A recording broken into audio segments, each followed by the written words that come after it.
Good evening from Sydney. Welcome to part 2 of my personal journey with insulin resistance and early type 2 diabetes. In part 1, I explained how a routine blood test showed an HbA1c of 8.1 and a fasting blood glucose of 7.2 millimoles per liter. I was advised to improve my diet and lifestyle. In this part, I will explain the 6 lifestyle changes I designed and followed. This is my personal journey, not medical advice. With the help of ChatGPT, I explored the available research. I was looking for one simple, practical, and comprehensive program that brought the important lifestyle measures together. When I could not find exactly what I needed, we designed a simple program for me based on 6 changes. They were eating real, low carbohydrate food, time restricted eating, remaining physically active, building and preserving muscle, prioritizing sleep, and managing stress. Diet was the cornerstone, but all 6 changes were designed to work together. For me, real food and low carb meant avoiding added sugar, processed foods, and industrial seed oils. I mainly ate home-cooked meals prepared with local vegetables, herbs, and spices.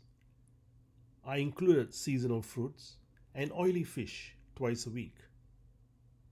For cooking, I used butter, ghee, or olive oil, and I used extra virgin olive oil in dressings. I also avoided adding salt at that time. This was my personal dietary approach. It may not be appropriate for everybody. Food was only one part of my program.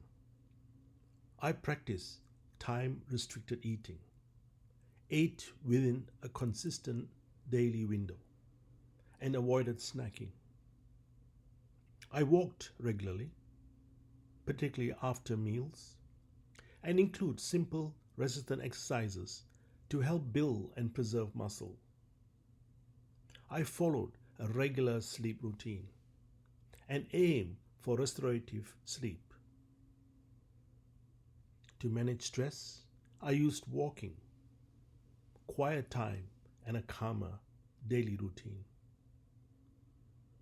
I did not treat this as separate interventions. I combined all 6 lifestyle changes because they were designed to work together. Once I began the program, I monitored my response carefully. Every morning, I checked my finger prick blood glucose. I regularly checked my urine for glucose and ketones, and I measured my blood pressure twice a day. These home measurements allowed me to observe the early changes. Formal blood tests will come later. I wondered whether these 6 lifestyle changes could help me move towards type 2 diabetes remission. What happened next surprised me.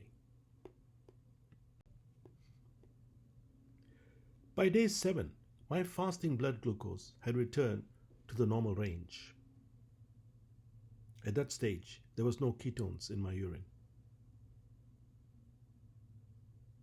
By day 14, ketones appeared in my urine. This was consistent with nutritional ketosis, the metabolic response I've been aiming for. After 3 months, my formal blood test showed that my fasting glucose and HbA1c were within normal range, and my fasting insulin was in single digits. They were my personal results. They are not a promise of what will happen to somebody else.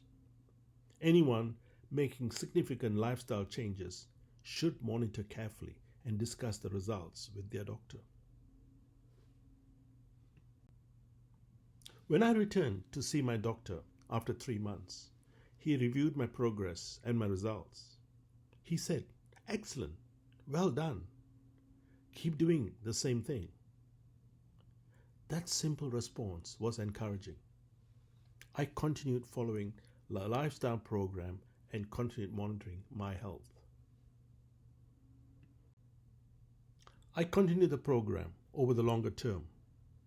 After 1 year, my fasting glucose and HbA1c remained within the normal range. And my fasting insulin remained in single digits. After 2 years, the pattern was the same. Fasting glucose, HbA1c was still within the normal range, and fasting insulin remained in single digit. These are simply my personal results, presented without interpretation. This is what happened to me.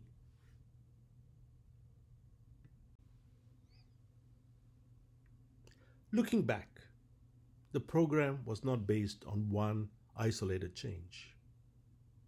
I ate real, home-cooked, low-carbohydrate food. I ate and chewed slowly, and I stopped eating when I was about 80% full. The Japanese principle of hara hachibu. I ate my dinner early, avoided snacking afterwards, and followed time-restricted eating. I walked after meals, remained physically active, prioritized sleep, and continued managing stress.